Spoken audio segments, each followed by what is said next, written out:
Alright, I'm going to do a response video on this this rape shit again. What the hell? Play Mannix's video. I see that people are still making videos on this subject. That really doesn't surprise me all that much because A, it's an interesting subject, and B, it's a very complex subject which can be seen from many different angles. So there's a lot of information to be put out there. A lot of us...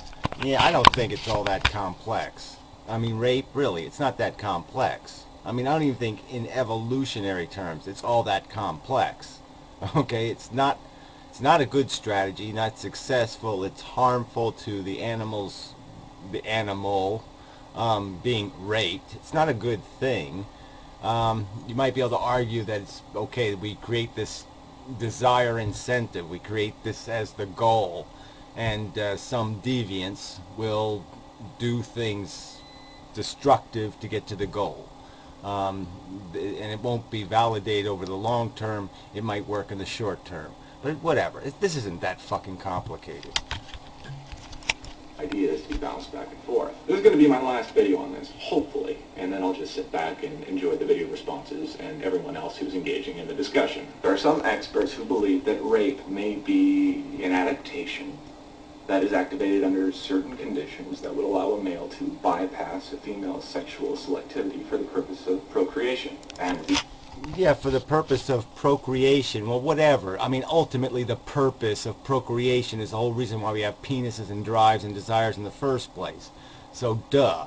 But the idea of overcoming a woman's selection, that's where the whole thing kind of falls apart.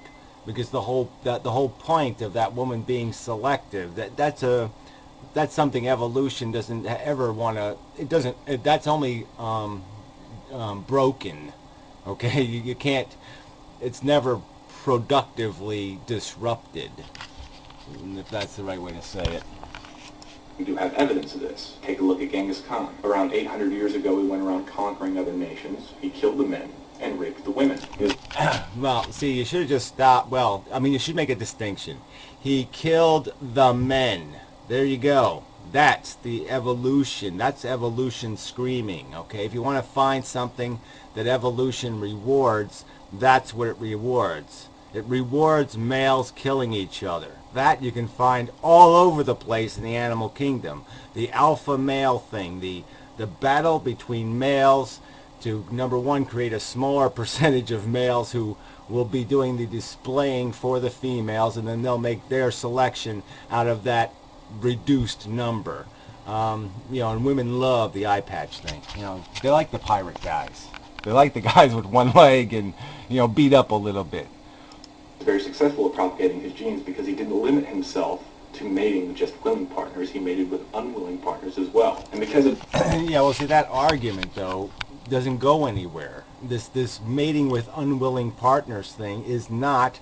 You're not going to find a huge number of a percentage of the babies born throughout the history of any animal species existence that has been fathered by the rapist. It's going to be the vast majority are going to be fathered by women committed or at least connected to a male they are connected to because it's providing protection, because they need this thing. They need the civilization thing because they have to do this, raise this thing for 8 years thing.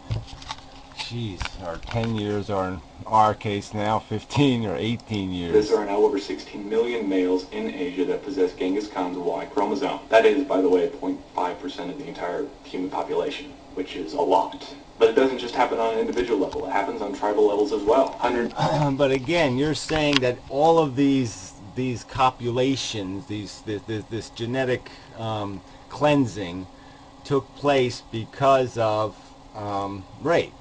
And well, maybe part of it was, but the point is that why was it, what facilitated it? Now, the first act, though, was the I am a decisive alpha male. Not just a regular alpha male, but you're talking super alpha male, where he destroyed all the other male competition.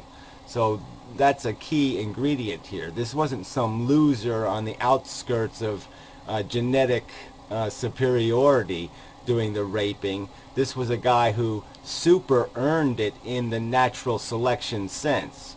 Okay, he won all the friggin' battles. And so in the natural selection sense, he deserved the spoils, so to speak.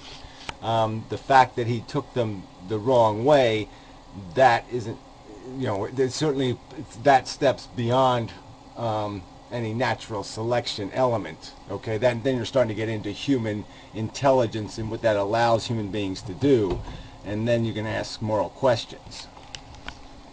Years ago, tribes were constantly at war with one another, and the outcome of these tribal wars usually resulted in genetic exchange. The stronger tribe would kill off the males of the weaker tribe and then take their women as breeding stock. And no matter how evil or disgusting you think this might be, this yeah, well, like I said, yeah, that's a lot of that's the nature of nature. So that's a legitimate argument, but that's mostly has to do with males earning it by battling other males. They don't beat up females to get the prize, okay? They have to go through the alpha males to get the prize. They have to prove they're the king of the species. They're the king, the dominant male, the best male, not the weakest, cruddiest little scurvy bastard rapist male. Allowed for a widening of the gene pool, which is a very good thing, or at least it can be, because if a small tribe of human beings is isolated and doesn't engage in genetic exchange with members of other tribes, the gene pool will remain narrow for a long enough period of time, and if that happens, the end result could lead to... Yeah, well, I think that's just crap. Rape doesn't have anything to do with widening the gene pool. It's more likely going to be widened because there's too many people in one tribe. They decide to migrate out of the tribe to boldly go where their species hasn't gone before, kind of thing, you know, and spread that way. But it's not through some idea where it's always this rape thing. That's not the, and even when they captured females, they probably didn't have to rape them. Okay, they take them, the women become part of their society, and eventually they're going to want to be part of it and want to bond and have the children and do all that crap, and so they're going to be compliant. They're not going to have to be raped into it. Incest, which would eventually lead to health problems for the members of the tribe, which could lead to the entire tribe dying off. Again, this is just kind of preposterous. You can't see that it's kind of preposterous in a discussion on rape, and you're talking about how somehow we got to avoid incest. I think we can avoid incest without resorting to rape. You know. Very common hundreds of years ago when tribes were at war with one another, and a lot of people seem to think that because their behavior has evolved due to more civilized society that this doesn't happen anymore. But it does. Take a look. But it doesn't have anything to do with the tiny, tiny, tiny, tiny abnormal behavior of rapists. It is not anything that has any significant genetic contribution. It's completely washed out and diluted by the vast majority of births that are the product of some other form of relationship. Damn it. Look what happened in Vietnam. Normal, civilized Americans got drafted, went to war, and did some really fucked up shit. Oh, they weren't the normal ones, okay? The ones doing the fucked up shit were not... They were of a certain bend before they got there. They weren't turned into fucking goddamn murderers. They were murderers. And they showed up at a place where they were allowed to act out on their... whatever you want to call it. But let's not pretend that it was just Joe Nice Guy and he turned into Joe Asshole. That didn't happen. Joe Asshole got drafted and then Joe Asshole behaved like an asshole. Some people believe that because they were in a war situation with another tribe, another nation, that their primitive instincts kicked in and they ended up propagating their genes through...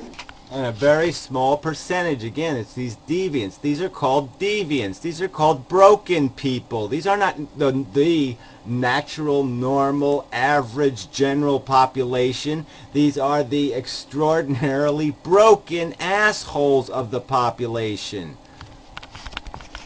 Genetic exchange. This, of course, is debatable, and I'm not saying I believe that, so we'll just skip that altogether. But what I'm saying... Well, brilliant. Yeah, so you don't believe something, you put it in the video, and we'll just skip it all together. Great.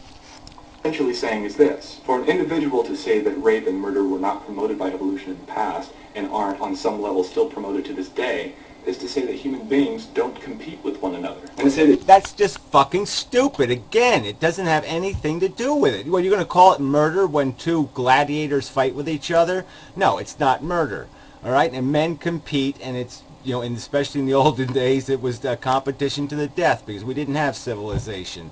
So yeah, you either got the land or the other guy got the land, and whoever had the quickest draw, or the fastest arrow, or the fastest, the biggest club, or however it was decided. But it was, yeah, it was a little bit harsh and brutal. Yes, that's part of life. Okay, rape isn't. Okay, a big part of that.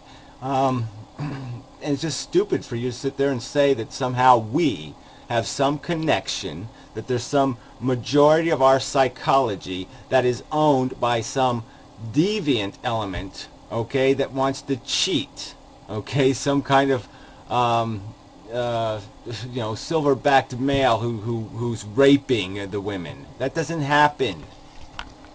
Human beings don't compete with one another. It's fucking stupid. But this in no way makes murder or rape a good thing.